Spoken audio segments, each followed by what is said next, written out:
Assalamualaikum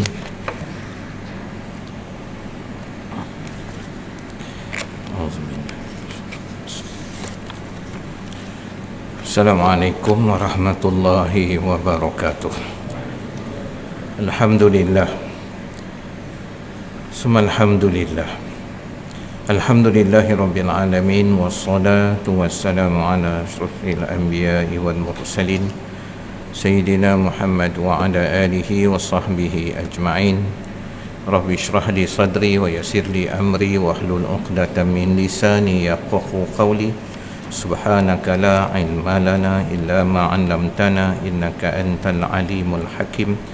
La haula wa la quwwata illa billahil aliyyil azim. Amma ba'd.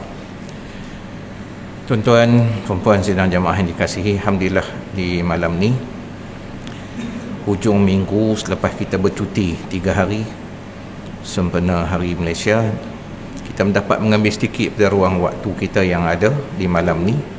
Selepas menunaikan fardu maghrib berjamaah, dapat mengadakan tahlil arwah untuk ahli jemaah qaryah kita, dan ada sedikit waktu menjelang isyak untuk dapat kita manfaatkan dalam Raudatul Jannah, taman syurga ini. Mudah-mudahan apa yang kita sebut dan kita kongsi di sini dapat memberi manfaat bagi kita semua.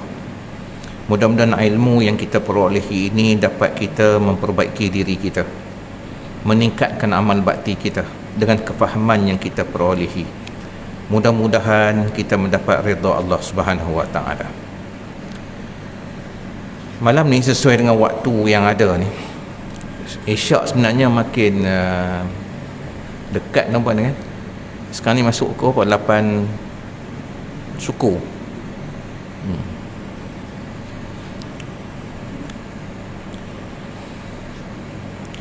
Setiap kali dalam kita melalui kehidupan ni, maksud saya setiap hari yang kita lalu ni, seharusnya peribadi kita menambah baik, amal kita makin bertambah kukuh, dan akhlak kita bertambah elok. Perangai-perangai yang tidak baik dapat kita tinggalkan. Dan jika dapat kita lakukan demikian, maka artinya kita menghampiri kesempurnaan hidup seorang mukmin. Dan itulah yang dikehendaki dalam hidup ni. Sebab sempurnanya iman seseorang itu ialah bertambah baik akhlaknya. Sama ada yang berbentuk hablum minallah, hubungan dengan Allah, ataupun berbentuk hablum minan nas, hubungan dia sesama manusia, bertambah baik. Apa indikator dia, apa kayu pengukur dia? Kita tengok diri kita lah. So malam ni kita nak buat muhasabah sikit tentang hal ini, berdasarkan kepada pandangan Asy-Syahid Imam Hasan Al-Banna. Dia merumuskan ada beberapa perkara yang menjadikan kita seorang muslim mukmin sejati, yang sebenar, yang hakiki. Artinya dia tak dicelah oleh akhlak yang buruk di dalamnya. Maksudnya kalau benda yang tak elok tu datang lintas, tapi dia dapat ketepikan, dia dapat tepis, dan dia suka buat baik. Dan malam ni kita nak lihat dalam duk buat baik tu pun, baik yang macam mana yang kita dapat lakukan, baik dengan Allah atau dengan manusia. Supaya apa? Supaya kita menjadi seorang muslim mukmin yang terbaik. Bukan nak jadi orang yang biasa-biasa. Ada tak indikator, kayu pengukur dia? Ya, ada. Malam ni kita nak lihat hal tu lah. Sebab hakikat kita nak jadi mukmin sebenar itu milik Allah. Tapi kita boleh tengok jalan hidup kita, jalan ibadah kita, kita termasuk tak dalam golongan tu. Di dalam Al-Quran surah Al-Baqarah, Allah menyebutkan, a'udzubillahi minasyaitonirrajim, wa minan nasi man yaqulu amanna billahi wal yaumil akhir wa ma hum bimu'minin. Dan di antara manusia ada yang berkata, kami beriman pada Allah dan hari akhirat, padahal sesungguhnya mereka itu bukan orang yang beriman. Ni Allah sendiri sebut. Sebenarnya ayat ini untuk orang kafir, ataupun lebih-lebih untuk orang munafik, ayat ni. Tapi kita bimbang kelakuan kita termasuk ada sifat-sifat tersebut. So kita nak jadi muslim mukmin yang sejati, yang tak dicelah oleh kepura-puraan ini. Maka Asy-Syahid Imam Hasan Al-Banna menyebutkan beberapa perkara.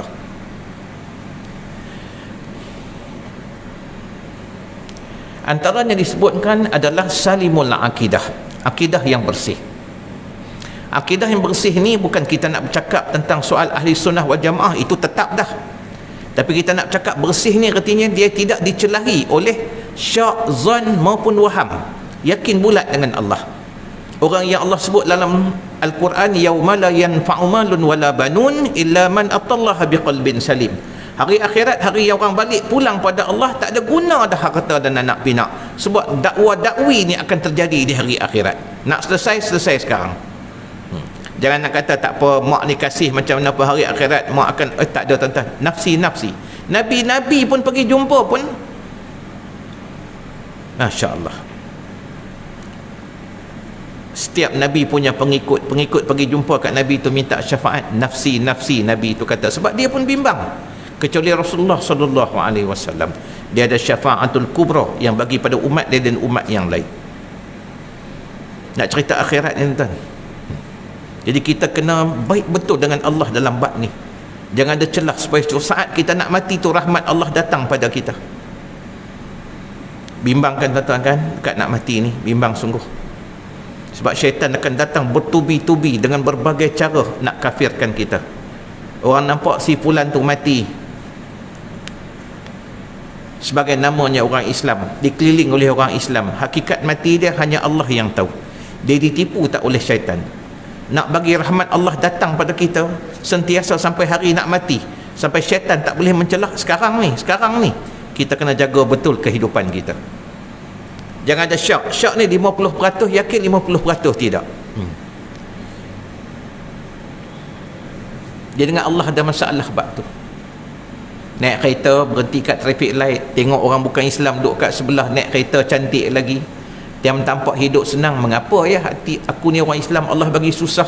Tu benda-benda macam tu jangan ada. Allah tahu kenapa Allah bagi kat kita. Allah tahu. Sebab dia buat kita, dia tahu. Ada sebagian orang Allah mudahkan hidup di dunia dan Allah jadikan dia tu baik pula dengan Allah. Alhamdulillah. Tapi kita tak tahu hidup dia berkorban tuan-puan, kalah kita di luar pengetahuan kita. Dialah yang hidupkan sekolah tahfiz, dialah yang bantu rumah anak-anak yatim. Tu di luar pengetahuan kita, kita tak tahu pun. Kita pun tak mampu buat macam dia. Kita yang ala kadar ni pun memberi tu pun berlebih kurang. Bagi minggu lepas, biasa duk bagi tiap-tiap minggu tabung masjid ni, surah An-Nur ni masuk hari Jumaat duk letak RM10 dari Jumaat. Tapi minggu lepas duit tak ada, masuk 20. Minggu ni tak orang masuk langsung. Pasal apa? Aku masuk tiap-tiap minggu 10 aja. Tu minggu lepas dah orang masuk 20. Punya kedaknya dengan Allah. Berkira hak minggu lepas tu. Padahal kita tak tahu hak minggu lepas kita bagi 20, itulah yang Allah selamatkan kita. Nak jadi sesuatu pada kita, dan Allah takdirkan dengan kau memberi, aku bagi keselamatan pada kau sudut yang lain. Hak tu kita tak tahu. Lepas tu dengan Tuhan bila memberi, beri sebaiknya apa yang kita ada.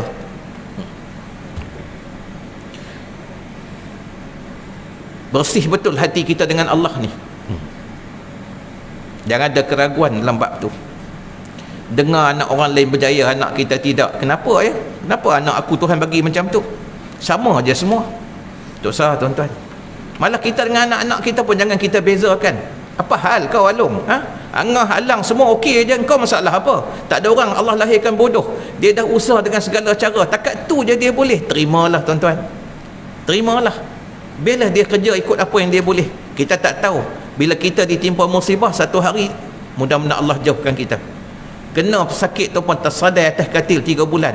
Rupanya Alung yang Allah bagi kurang sikit sudut tu, duk kerja kat keliling rumah. Dia itulah yang duk jaga kita 3 bulan tu. Baru kita faham kenapa Allah buat Alung jadi macam tu. Rupanya untuk jaga kita.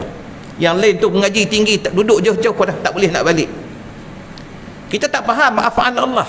Maksud saya, terima takdir Allah dengan baik. Bila kita dah usaha buat yang terbaik, takat tu kita dapat. Selebihnya fatawakkal 'ala Allah.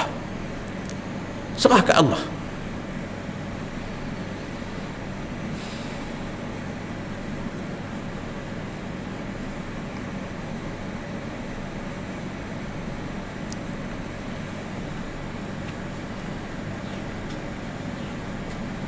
Dalam berbagai perkara macam itulah tuan-tuan. Sebab tu tuan, kalau kita ada ruang peluang tuan kan, kita mari ke masjid ni. Ada orang dia ambil peluang tu. Dalam bab beramal ni, kita tekun, tuan-tuan. Dan Allah suka pada orang yang tekun dalam ibadah ni. Bila bangun esok siang, tuan-puan, kita tengok orang muda macam mana dia orang kerja, supaya kita tak jadi longgar. Dah aku nak buat apa, nak pencen, nak mati dah, aku buat boleh buat apa. Jangan, tuan-tuan. Belajar hidup macam mana orang muda mereka buat kerja. Maksud saya kerja yang elok ni, supaya apa? Semangat juang kita tu sentiasa hidup. Tapi bila masuk dalam masjid, tekun. Jangan jadi macam orang muda. Orang muda nak cepat je, habis sembahyang terus nak keluar. Belajar dengan orang yang tekun. Orang tekun ni hebat, tuan-tuan. Mari saya cerita malam ni, tuan-tuan. Nak cerita macam mana kita nak bersih. Tapi sebelum tu saya nak habiskan dulu. Syak, zon dia 75% yakin, 25% ada keraguan. Macam ni okey tak? Macam ni pun tak okey. Dia tak boleh, dia kena solid dengan Allah. Sikit pun tak boleh ada ragu. Aku tak pernah tinggal perintah Allah. Kenapa Allah bagi sakit ni kat aku? Ada orang tak semayang jadi elok aja, sihat sampai hari mati. Tak usah, tuan-tuan. Allah nak ampun dosa kita, kita tak tahu dengan sebab sakit tu. Ada orang dengan sebab sakit itulah Allah mudahkan sakaratul maut bagi dia. Ada hadis Nabi yang ceritakan, ada orang yang lama sakit dia, rupanya Allah nak ringankan sakaratul maut tu bagi dia. Ringan, dia rasa tak berat ketika maut datang menjemput dia. Ini semua dalam ilmu Allah, fi ilmillah. Kita kena dapat terima dengan baik. Dan kita tak nak juga ada waham. Waham ni 25% je yakin dengan Allah, 75% ada keraguan. Ni berat lah. Dia kalau semayang pun ni yang masuk dalam wailul lil musallin, lubuk wail untuk orang yang solat. Setengah ulama bahaskan, tuan-puan, wail ni duduk di mana? Neraka Jahannam tu dalam dia 70 tahun. Kalau dia lempar seorang budak baru lahir, lempar dalam neraka, masuk dia sampai kat dasar neraka umur dia 70 tahun. Itu nak cerita dalamnya neraka Jahannam tu. Wail lubuk dalam neraka Jahannam, daripada dasar neraka Jahannam nak sampai ke lubuk wail tu 40 tahun pula. Allahu Akbar. Bagi orang yang lalai dalam semayang, macam mana kata lalai? Umumnya para ulama bahaskan lalai ni ialah apa, tuan-puan? Contoh macam ni, kita buat contoh. Nak sampai ke rumah dah, tengok-tengok ada pasar malam.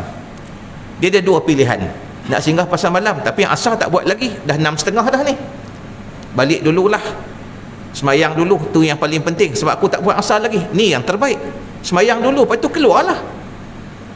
Sebab isyak kita panjang, tak apa. Bawa anak kita seorang, supaya apa? Dapat buat jemaah juga. Tak dapat buat jemaah di masjid, ada keperluan sungguh, kita nak musafir kan, nak pergi jauh, tuan-puan, nak beli barang-barang, tak apalah.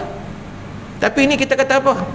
Tak apalah, kalau dah balik rumah malas nak keluar, beli sekali je lah, nanti khadok je lah asal lepas maghrib. Ni penyakit, ni kata lalai. Kita buat Tuhan tu macam kawan kita, nanti bila lepas maghrib aku buatlah asar balik yang aku tinggal itu. Pandai-pandailah Tuhan ambil asar yang aku khadok, letak ke asar yang aku tinggal.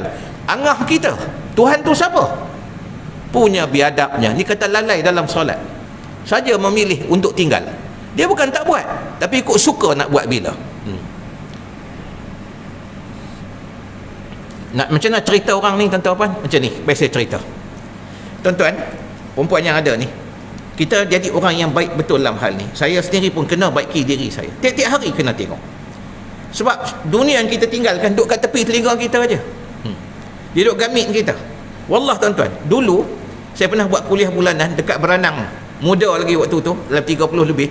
Pergi je, tuan-tuan. Kawan-kawan pergi buka kitab. Kat Beranang pergi jauh, tuan-tuan, nak pergi. Ramai orang hadir kuliah, kawan-kawan ustaz-ustaz yang dah popular sekarang pun pernah mengajar kat surau tu. Saya tak mau sebut, tuan-puan, sebab nak cerita kisah ni.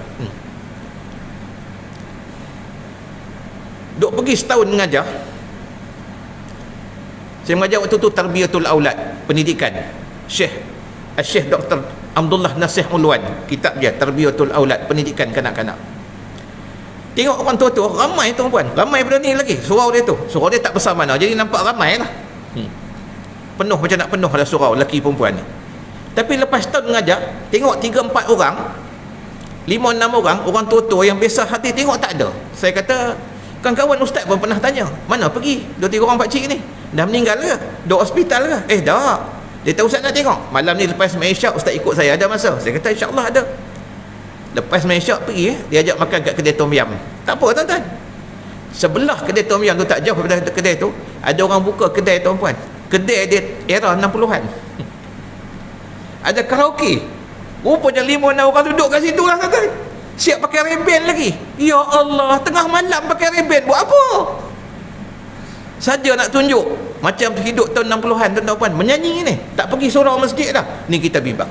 Allah dah selamatkan kita, Allah dah kenalkan kita dengan rumah dia, tiba-tiba kita jauhkan diri kita di saat kita hampir pulang.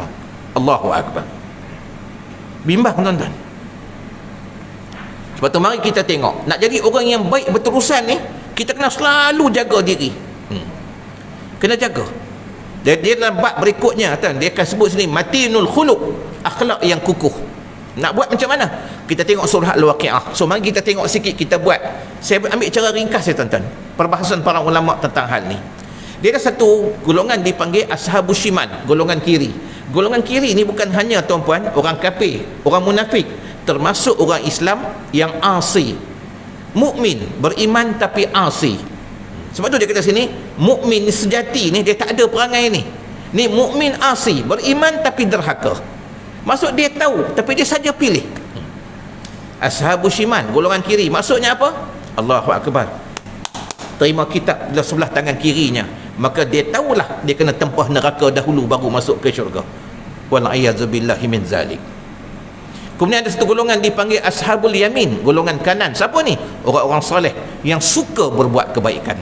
Dan yang ketiga, ni orang paling hebat, dipanggil golongan muqarrabun, orang yang hampir dengan Allah. Siapa dia mereka ni? Allah sebut dalam surah Al-Waqi'ah, as-sabiqun as-sabiqun ulaikal muqarrabun. Orang muqarrabun ni ialah orang yang mendahului kebaikan, lagi hebat pada orang soleh. Macam mana kita nak tahu? Dengar contoh azan, Allahu Akbar, Allahu Akbar. Jika dia orang ashabus shimal ataupun golongan, saya tak mau sebut ashabus shimal lah, senang, orang Islam yang derhaka, dia semayang, dia kata apa? Tak apa, zuhur panjang lagi. Nampak? Zuhur panjang lagi, walaupun masuk pukul 1, 12, 13 ke, pukul 2 boleh buat, pukul 3 boleh buat, pukul 4 boleh buat, asalkan jangan masuk asar. Tuan faham tak cerita ni? Atau macam tadilah, tak apa, dia kata pergi pasal malam dulu, nanti balik qada lah asar yang aku tinggal. Satu. Ada lagi, aku ni ada orang perempuan, dia kata apa? Ustaz, macam mana kalau saya buat zuhur ni dekat dengan waktu asar? Ni kuliah di pejabat. Kita kata pasal apa? Dia kata senang Ustaz, sebab kalau kita solat awal waktu saya kena make up balik. Astaghfirullahalazim. Punya nak elak make up ni. Pasal apa? Pasal apa buat pukul 4 suku? Dia kata kalau kita buat waktu tu asar pukul 4.30, kalau buat zuhur pukul 4 suku, lepas habis zuhur masuk asar, lepas asar saya tak payah nak make up balik dah, sebab nak balik dah. Kalau saya buat awal saya kena make up balik, letih Ustaz make up. Dah tak usahlah make up. Tak boleh nak kena make up juga. Maksudnya apa? Memilih untuk lewatkan solat sebab semata-mata nak jaga make up. Allahu Akbar. Derhaka dalam sedar, tahu benda tu tak elok, buat juga. Orang jenis datang awal tapi cari saf paling belakang. Tuan tengok tak? Hari Jumaat ni dah mari awal dah, cari saf paling belakang. Kok lepas tu dia pindah, tak ada dah, dia duduk kat situlah sampai ke sudah. Apa hal kita? Saya tanya tuan-tuan perempuan, ni musim kenuri sekarang ni, orang duk buat kenuri. Tuan-tuan pergi kenuri, pintu masuk kat dewan tu ada 2. Orang Kedah kata terpelahang besar pintu tu. Kita boleh masuk pintu ni, tak jumpa dengan tuan rumah duduk kat pintu sini, siap dah pakai pakaian seragam dia, don-don dengan bini dia, anak-anak dia semua. Tak, kita nak masuk tempat kenuri tu, kita akan pergi cari tuan rumah dulu, tuan-tuan. Walaupun kita boleh masuk pintu lain, pergi je makan, tak ada kisah pun, sebab memang kita ada jemputan. Tak nak jumpa tuan rumah, pasal apa? Pasal dia jemput kita, nak bagi dia tengok muka kita, nak bagi tahu kat dia, mat, aku mari kenuri hang panggil aku mai. Sebab hang kawan aku datang tunaikan hajat engkau. Nak bagi tahu kat dia bahawa kita datang kenuri dia. Habis nak main rumah Allah, nak jumpa Allah kan, kenapa duduk sah paling belakang? Punya biadabnya kita. Dan nak jumpa Allah, duduklah sah paling depan. Tuan-tuan tahu orang pergi seminar tu, kursus-kursus keuangan, seminar keuangan online tu yang bayar, yang orang buat macam-macam kursus tuan-puan kat dewan tu, ribu bayar, tapi nak duduk kat kerusi paling depan, bayaran dia berganda-ganda, tuan-tuan. Bayaran dia berganda-ganda. Kenapa? Nak bagi penceramah tu tengok muka kita. Nak jumpa Allah. Allahu Akbar. Mari hari Jumaat tak semayang qabliyah Jumaat, duk layan TikTok, buka handphone lagi. Allah. Sudah-sudahlah tuan-tuan, duduk kat luar duk tengok handphone. Lainlah bawa handphone tu kita letih tak larat nak ambil mushaf, kita ni tua, tak apalah. Jauh sangat Quran tu kita nak ambil duk kat depan. Bawa handphone tu nak tengok Quran, tak apalah. Tapi duk layan TikTok, FB, orang bangun buat qabliyah, kita tak bangun. Astaghfirullahalazim. Kita buat Tuhan ni macam mana tuan-tuan? Tu saya kata kita duk ngadu, kata kenapa sembahyang tak ubah perangai kita, kenapa kasar juga akhlak kita, kenapa mengadu rezeki tak pernah nak cukup, kenapa kita mengadu anak-anak biadab dengan kita. Sebab kita buat Tuhan macam tu. Hari ni kita kena ubah, jangan jadi orang Islam biasa. Kalau orang soleh, tuan dah dengar ni, orang soleh bila dia dengar azan Allahu Akbar, Allahu Akbar, dia tengah cuci tayar kereta, satu lagi je pun dia akan berhenti. Walaupun 3 tayar dah cuci, dia tetap akan berhenti. Bagi dia, perintah Allah tu lebih utama pada segala-gala yang lain. Orang perempuan tengah masak, kecilkan api dapur atau tutup terus. Kenapa? Makanan tu kecil berbanding nak jumpa dengan Allah. Ni orang soleh. Dia nak masuk bilik air, tengok ada orang dalam bilik air, dia tak tunggulah, dia tahu dia akan terlepas qabliyah, bukan terlepas solat fardu, terlepas qabliyah. Dia akan start enjin motor, mari surah An-Nur, ambil wuduk kat sini, supaya apa? Dia sempat sembahyang sunat qabliyah. Ni siapa? Orang soleh. Dia tak nak tinggal. Ni orang hebat. Tu siapa? Orang soleh. Tapi orang mukharrabun, darjat dia lagi hebat. Dia tahu dia masuk bilik air ambil masa 20 minit, dan zuhur masuk pukul 1 suku contohnya. Dia akan masuk ke dalam bilik air pukul 12.45. Dia masuk setengah jam awal. Supaya apa? Dia duduk dalam bilik air tu, dia ada masalah taktus kencing ke, macam-macam hal tak selesai, dia ambil masa 20 minit. Supaya apa? Bila dia keluar pada bilik air, dia ada masa lagi 10 minit. Kalau rumah dekat dengan surah An-Nur, dia boleh mari jalan kaki. Kalau jauh sikit, dia nak kayuh basikal ke, nak naik motor, nak naik kereta ke, dia sempat mari. Dia nak apa? Sebelum azan dilaungkan, dia dah ada dalam rumah Allah. As-sabiqun, as-sabiqun. Itu orang mukharrab. Dia mendahului kebaikan. Dia tak nak bila azan baru datang. Sebab itu bagi orang mukharrabun yang hampir dengan Allah, kebaikan yang dibuat oleh orang soleh itu satu keburukan bagi dia. Maksudnya apa? Oh, baru dengar azan baru kau nak datang. Artinya apa? Kalau tak ada azan kau tak datang. Masya Allah. Bagi orang mukharrabun, dia nak sebelum Allah panggil, dia dah ada dalam rumah Allah. Bila azan seolah-olah dia kata apa? Ya Allah, aku datang lebih awal daripada kau panggil aku. Sebab memang aku perlukan kau, ya Allah. Aku perlukan kau, sebab tu aku datang awal. Nanti bila aku minta, ya Allah, kau kabullah hajatku. Siapa dia? Orang mukharrabun. Dia hebat, tuan-tuan. Sebab tu bila dia datang, tuan-tuan, dia bukan buat lebih kurang. Sebab dia tahu dia datang awal. Kita orang biasa, tuan-tuan, kita berdiri, solat qabliyah, Allahu Akbar, baca Fatihah, kita rokok dah. Habis Fatihah, boleh tak? Boleh, tak ada masalah. Tapi dia orang mukharrabun, dia cari kesempurnaan. Dia baca doa iftitah sebelum baca Fatihah. Lepas Fatihah dia baca walaupun surah pendek. Lepas tu baru dia rokok. Dia buat sesempurnanya. Macam mana dia buat solat fardu, macam tu dia buat solat sunat. Siapa dia? Mukharrabun. Kan pernah dalam satu hadis, tuan-tuan puan, Ibnu Umar riwayatkan kisah ni. Dia masuk, dia kata aku sembahyang berjemaah dengan Nabi. Kemudian datang seorang laki-laki. Dia selepas takbiratul ihram, aku dengar dia membaca Allahu Akbaru kabirah walhamdulillahi katsirah wa subhanallahi bukratan wa asila. Habis solat, Rasulullah pusing belakang. Rasulullah tanya, siapa yang membaca kalimah tadi? Lelaki itu kata, ana ya Rasulullah. Kata Rasulullah, ajibtu laha futuha abwaba futuhat abwabas sama. Kata Rasulullah, ajibtu laha, sangat mengkagumkan, sangat mengkagumkan. Ucapanmu itu menyebabkan semua pintu langit terbuka. Maka para ulama mengambil kaedah ringkas-ringkas membaca doa iftitah adalah tadi itulah. Kalau pun tak mau baca panjang, baca yang pendek itu, Allahu Akbaru kabirah walhamdulillahi katsira wa subhanallahi bukratan wa asila. A'udzubillahi minasyaitanir rajim. Bismillahirrahmanirrahim. Alhamdulillahirabbil alamin ila akhir ayat. Paling tidak baca takat tu, dapat juga pahala doa iftitah. Maksud buat ni, buat sesempurnanya, jangan buat lebih kurang. Sebab kita bukan buat solat sunat banyak sangat. Tuan-tuan kalau baca sejarah para sahabat, tuan-tuan, sejauh-jauh sahabat yang duduk jauh pada Nabi ni lah orang yang jarang dapat datang dekat duduk dengan Rasulullah ni. Orang kata sejauh-jauh sahabat ni paling kurang solat sunat mereka 100 rakaat, tuan-tuan, sehari semalam. Allahu Akbar. 100 rakaat. Dia orang bukan takat buat solat sunat 100 rakaat, khusyuk dia pun jauh daripada kita. Sayyidina Ali tuan-puan pernah kena tercucuk dengan anak panah dalam perang. Tuan-tuan tahu anak panah? Anak panah ni macam mata kail, mata dia tu. Tolak dalam pun sakit, tarik keluar pun sakit. Dia macam mata kail, dia sangkut tu. Orang kata apa? Bila tengok Sayyidina Ali kena macam tu, biar dia solat, biar dia solat. Sayyidina Ali bersihkan luka tu, dia cuci luka tu, dia buat solat sunat mutlak, solat sunat biasa 2 rakaat. Sewaktu dia solat sunat tu lah, dia orang tarik anak panah tu keluar. Tuan-tuan perempuan bayangkan, dia berganjak sikit pun tidak. Dia ahli khusyuk betul. Dia takbiratul ihram sahaja, Allahu Akbar, luput ingatan dengan dunia ni. Dia dengan Allah aja. Tu mereka dah lah 100 rakaat paling kurang, khusyuk pula. Kita buat 2 rakaat pun tak tahu pergi ke mana dah tuan-tuan. Sebab tu kalau kita boleh buat, maksud saya buatlah sesempurnanya. Danlah kita buat tak banyak.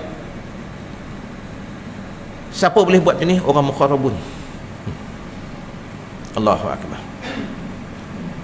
Nak ceritanya tuan-tuan, kita nak bina diri kita dia macam tu.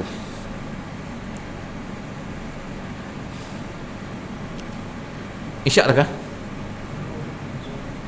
10 minit ke? Ingatkan saya dia. Saya buat contoh lagi tuan-tuan. Cuba kita tengok contoh lagi.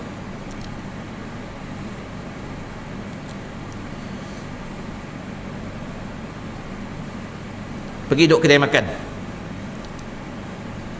kucing datang. Saya pernah buat banyak kali, tapi saya nak buat contoh dalam hal ni yang macam ni.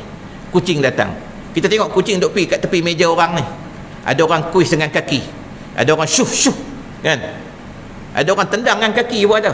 Ada orang kata pula, tuan kedai ni dah tahu dah orang nak main makan kucing ni, bagilah makan dulu, tak duk kacau customer nak makan. Ada orang marah sampai tuan kedai pun kena marah juga. Tuan kedai mana tahu kucing siapa main tak kat situ. Ni siapa dia? Orang Islam biasa, suka mengeji, suka salahkan keadaan. Tapi kalau orang soleh, dia tengok je tuan-puan kucing duk pergi kat tempat kaki orang, orang tak layan, dia panggil kucing tu, dia panggil kucing tu mari kat dia. Dia buat apa? Dia koyak ayam hak dia duk makan tu, dia bagi kat kucing. Dia tak sampai hati tengok apa yang terbaik dia makan, dia bagi pada kucing tu. Siapa dia? Orang soleh. Tapi orang mukharrabun, dia bukan derajat tu. Orang mukharrabun dia buat apa tuan-puan? Dia panggil mamat hak duk order makan tu, bro sini. Dia panggil budak tu, dia kata apa? Bawa seketul lagi ayam. Allahu Akbar. Maksudnya apa? Ayam macam mana dia makan, dia bagi ayam terbaik. Dia tak koyak ayam dia, dia cari ayam hak baru. Saya pernah tengok orang ni tuan-puan, dah lah dia minta ayam, dia kata apa? Buat main drumstick. Tuan-tuan tahu kenapa tuan-puan? Ni orang biasa jaga kucing, biasa bagi makan kucing. Kucing ni kalau bagi drumstick, sebelah kaki dia pijak bahagian tulang tu, sebelah lagi dia koyak dengan mulut dia. Bab tu pun dia tengok nak bagi mudah kucing tu makan. Orang jaga sungguh makhluk Allah. Masya Allah. Lepas tu kita heran tengok macam mana hidup dia boleh tenang, macam mana anak-anak dia berjaya. Anak berjaya ni bukan masuk universiti tuan-puan, jadi orang tu yang penting. Bukan masuk universiti tak jadi orang pun ramai. Orang hebat tuan-puan, hidup ala kadar, tapi rasa bahagia hidup sampai hari itu.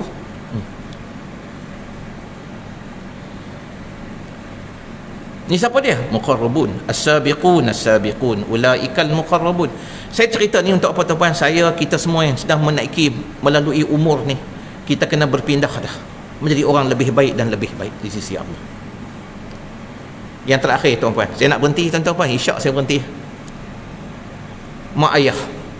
Saya nak buat contoh banyak tuan-puan, tapi hari ni kita ambil bab ni je, nak betulkan mak ayah. Kalau orang Islam biasa ni, kemungkinan boleh jatuh ashabus shimal, derhaka dengan niat. Tengok je telefon mak kau ada orang tekan terus tak angkat. Ni jenis ni. Tengok je mak ayah tak angkat terus. Kalau kawan terus angkat. Mak ayah tak angkat sebab dia tahu mak ayah menyusahkan nak cerita masalah. Allahu Akbar. Lagi dahsyat, ada yang angkat. Mak dia kata, "Along tak balik ke? Dah lah puasa tak balik, raya haji pun tak balik ni." Tahulah mak, Along kan tak tahu, bukan payah mana, boleh WhatsApp je, tengok muka mak kau nak telefon. Punya dahsyat cakap dengan mak. Kecil hati orang tu untuk satu cerita lah tuan-tuan. Baliklah Along. Tak apalah, Along tahulah nak balik bila. Mak tu jaga mak cukup. Kalau nak tak apa, seminggu sekali mak telefon pakai WhatsApp video call, terus siapa ada kat rumah tu tekan, Along boleh tengok muka mak. Ya Allah, punya biadabnya. Tapi kalau orang soleh, Ayah angkat telefon je, Angah boleh balik ujung minggu ni? InsyaAllah ayah. Angah balik. Dia tak boleh dengan mak ayah ni tuan-tuan. Selepas Allah dan Rasul, mak ayah dia besar daripada segala-galanya. Sebut suruh balik, dia akan balik. Ni orang hebat. Siapa dia? Orang soleh. Tapi orang mukharabun, darjatnya jauh dahsyat daripada tu. Dia dah buat planning siap-siap dah. Malah bukan takat planning, dia tak boleh dengar. Dia tengok drama kat TV ke, orang duk cakap dengan anak dia, terus nampak ni untuk aku ni. Dia macam tu. Dia tengok drama ke, tengok apa pun, orang duk cakap telefon kawan dia sebelah ke, duk cakap dengan mak ayah ke, duk cakap dengan mak ayah. Dia kata apa? Ni Allah bagi ingat aku dengan mak aku ni. Dia terus angkat telefon tuan-puan, dial terus, mak, Alang ingat nak balik ujung minggu ni. Ya Allah, ya ke Alang? Mak nak call kamu tapi mak takut kamu sibuk. Tak apa mak, memang Alang nak balik. Ni siapa dia? As-sabiqun as-sabiqun ulaikal muqarrabun. Dia mendahului kebaikan. Ni orang hebat tuan-puan, orang mencari darjat sisi Allah. Saya harap kita semua tuan-puan, Allah ampunkan dosa kita yang lalu. Allah maafkan kesilapan kita atas apa yang kita pernah buat dalam hidup ni, dengan Allah atau dengan manusia. Mudah-mudahan hidup-hidup yang berbaki ni Allah bagi peluang kepada kita untuk menjernihkan selut-selut yang masih ada dalam diri kita ni. Mudah-mudahan kita berjaya lahirkan sifat yang baik, melahirkan zuriat keturunan yang dapat berbakti kepada Allah dan pada kita mak dan ayah. Mudah-mudahan Allah kurnia pada kita keluarga yang bahagia dan membahagiakan, anak-anak yang soleh lagi berbakti, beroleh zuriat keturunan yang akan memberatkan timbangan kita di hari kita menghadap Qadhi Rabbul Jalil. Mudah-mudahan Allah kurnia pada kita kesihatan.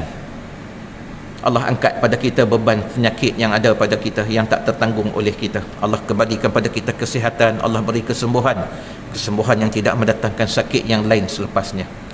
Allah bagi kesihatan dapat kita manfaatkan untuk agama Allah, kehidupan kita dunia dan akhirat. Mudah-mudahan Allah kurnia kepada kita keselamatan daripada fitnah neraka pada kita, keluarga kita, umat Islam seluruhnya, daripada fitnah neraka, fitnah kubur, fitnah semasa kita hidup dan lepas mati. Dan mudah-mudahan Allah kurniakan keselamatan pada kita dan umat Islam seluruhnya daripada fitnah kejahatan Al-Masih Ad-Dajjal. Tuan-tuan dan puan yang dikasihi, mudah-mudahan Allah beri kepada kita nikmat hidup dalam agama Islam ni dalam keadaan kita suka untuk memperbaiki amalan kita, ilmu kita, akhlak kita. Dan mudah-mudahan di saat Allah panggil kita pulang dan keadaan kita redha dengan Allah dan Allah redha dengan kita. Wabihi wallahu alam. Assalamualaikum warahmatullahi wabarakatuh. Sallallahu alaihi wasallam. Subhanakallahumma wa bihamdika asyhadu an la ilaha illa anta astaghfiruka. Bismillahirrahmanirrahim. Wal 'asr innal insana lafi khusr illa allazina amanu wa 'amilus shalihat tawasaw bil haqqi wa tawasaw bis sabr. Tuan-tuan, saya akan berangkat untuk umrah tuan-tuan 22 hari ni. Tuan-tuan doakanlah. Saya bawa orang tua-tua ramai tuan-tuan, sebab dia orang nak dapatkan 40 waktu di Masjid Nabi, 40 waktu di Masjidil Haram. Tuan doalah mudah-mudahan beroleh umrah yang makbul. Okay. Bulan 12 nanti akan pergi ke Turki, nak lawat ke semua tempat yang pernah kerajaan Osmaniyah bangunkan. Macam mana mereka dapat bangunkan dan bagaimana mereka boleh bangunkan dan apa kita boleh ambil manfaat daripada mereka. Tu awal bulan 12. Kalau tuan-tuan nak bersama, tuan-tuan kontaklah nanti. Okay. Saya akan bagi nanti dia punya ni. Bagus tuan-tuan, saya suka pergi, tak suka pergi saja. Saya suka pergi dan buat analisa. Kenapa Allah beri bantuan pada orang Islam di saat mereka nampak lemah pada pandangan musuh, dan apa rahsia mereka? Kenapa boleh bertahan sekian lama, dan apa sebab mereka jatuh pun kita nak tahu juga, supaya mudah-mudahan kita tidak terjebak dalam hal sedemikian rupa. Wallahu a'lam.